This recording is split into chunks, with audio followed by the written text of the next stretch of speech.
In this video, we are going to take a little bit of a different approach to finding our secant or slope of a secant line and slope of a tangent line.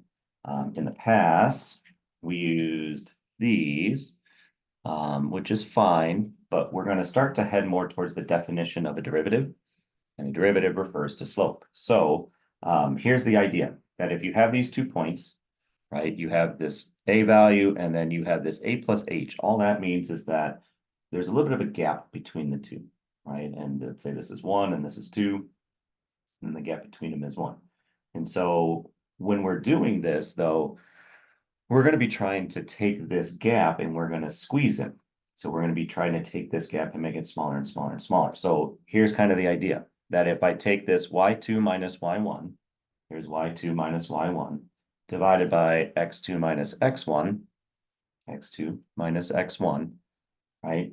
There's not much I can do yet on this one. We'll get there when we have an equation. But in the denominator, though, this a plus h minus a, that's x2 minus x1, really just cancels out and just becomes an h, which then kind of leads us to something a little bit nicer to work with our tangent of, or slope of a tangent line, which is the limit of this secant formula. And so here's still our y2 minus y1, but those a values are always going to change, and the h, that denominator, is always about that gap getting infinitely close, infinitely small, right? Which is the h approaching 0. So this is what we're going to use kind of from here on out to find this tangent line. So we're going to use that to find the equation of the tangent line, which again, at the end of the day, we are looking to do this. We're finding a linear equation, a tangent line, and we're going to use that formula, our point slope formula. Okay, so what I need is a coordinate, have it, and then I need to do some math here to figure out my slope. Essentially, I need to do this to find my tangent, my slope of my tangent. So to find my slope of the tangent, slope, tangent, we're going to be doing the limit as h approaches 0 of, let me write it all out, f of a plus h minus f of a divided by h. Okay, so here's how that's going to work. That our a value is right there. A equals 1. Okay, so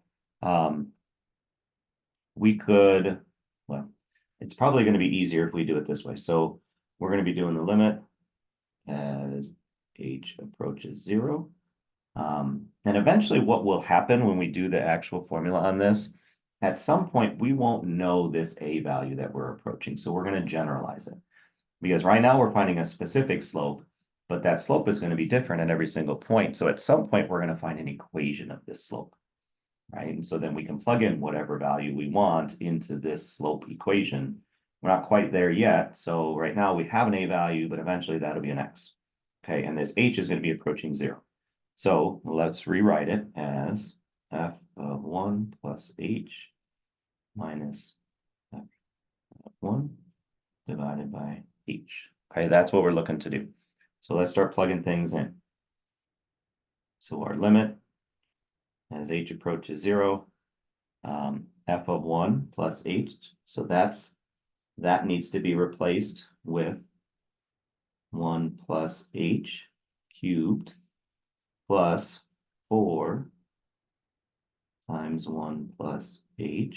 Okay, so we're going to take that piece, that's this, minus f at 1. So if we plug 1 in, we'll have 1 cubed plus 4 times 1. So 1 plus 4, which is this. Right, so we're going to get a 5 out of that.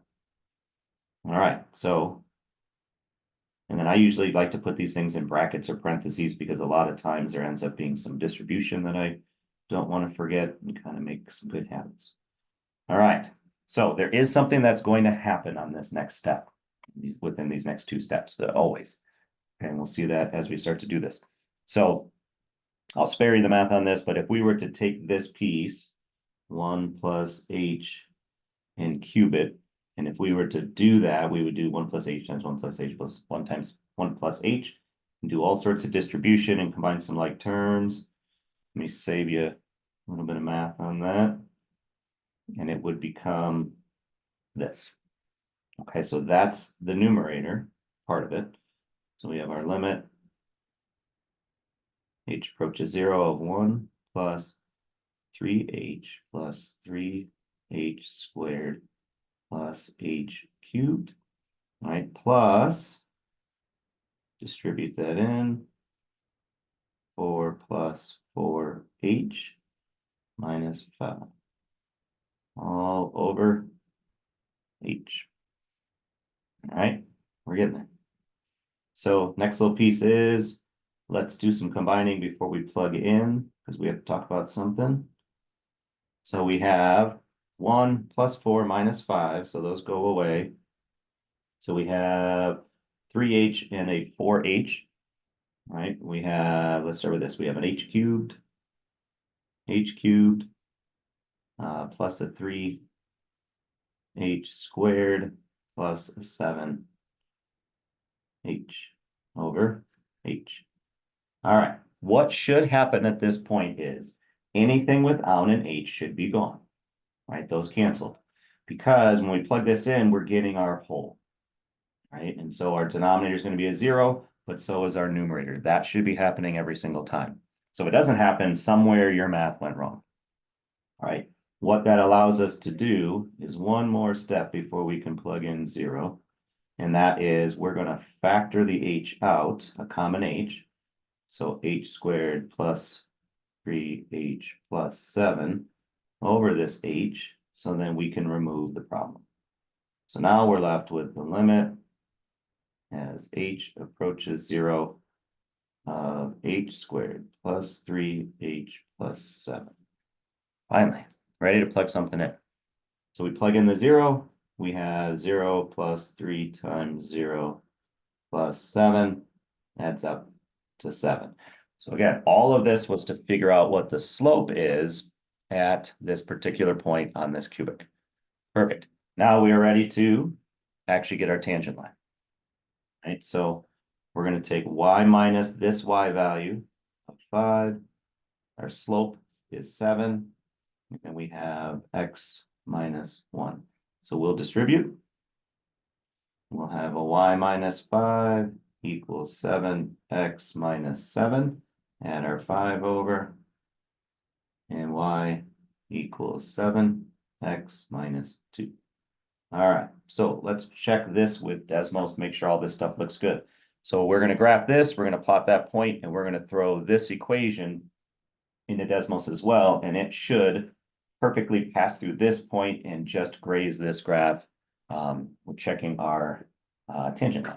So let's go to Desmos. Let me share my screen. All right, so far we have this graph right here, and then that point is one of the points on that graph. And so if you look at it, it should kind of pass through pretty steep. Well, here's our slope. So a slope of 7, that is our rate of change at that particular point. And it's not as steep here and steeper here, but at that one point, we have a slope of 7, and there's our perfect graph, our tangent line, right? That's what it should look like. All right, so that is more of the form that we're going to start to do when we talk about the actual definition of it, is pretty much this right here. All right, but that was us kind of getting there. And so this is the form that we're going to be using kind of from here on out, talking about derivatives and finding slopes, slopes that are tangent at particular points.